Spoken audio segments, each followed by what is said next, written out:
வாழ்க வளமுடன். இன்றைக்கி நம்ம சேனலில் என்ன பார்க்க போகிறோம் அப்படின்னு பார்த்தீங்கன்னா, ஏஎஸ்ஹெச் ஆட்ஸில் எப்படி வித்ட்ராவல் கொடுக்கறது அப்படின்னு பார்க்க போகிறோம். வாங்க நண்பர்களே, வீடியோக்குள்ளே போகலாம். கம்பெனியுடைய ஹோம் பேஜ், அதாவது ஐடி பாஸ்வேர்ட் போட்டோன்னே இப்படி தான் இருக்கும். இதில் வந்து பார்த்திங்கன்னா டேஷ்போர்டு இருக்கு இல்லையா, 3 லைன், அதை டச் பண்ணுங்கள். டச் பண்ணோடனே பார்த்தீங்கன்னா 7வது ஆப்ஷன் 1 4 5 6 7 7வது ஆப்ஷன் வந்து வித்ட்ராவல் நவ் இருக்கும். அந்த வித்ட்ராவல் நவ்ன்றதை டச் பண்ணுங்கள்.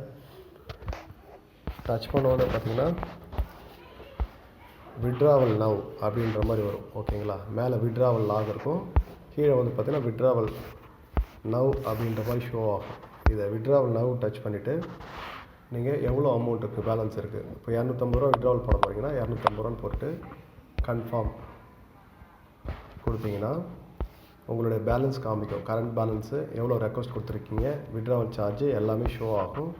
இதில் வந்து பார்த்திங்கன்னா உங்கள் பேங்க் டீட்டெயில், அதாவது பார்த்திங்கன்னா அக்கௌண்ட் நம்பரு, ஐஎஃப்எஸ் கோடு, bank name, account name, GPay number, ஓகேங்களா, ஃபோன்பே, கூகுள் பே வச்சுங்களா, அந்த நம்பர் கொடுத்துட்டு கன்ஃபார்ம் கொடுத்தீங்கன்னா உங்களுக்கு ரெக்வஸ்ட் வந்து அக்செப்ட் ஆகிக்கும். சரிங்களா, அன்றைக்கே வந்து பேமெண்ட் ரிலீஸ் ஆகும் அப்படின்ற மாதிரி சொல்லியிருக்காங்க. இவ்வளோ தான், ரொம்ப சிம்பிள். ஓகேங்களா.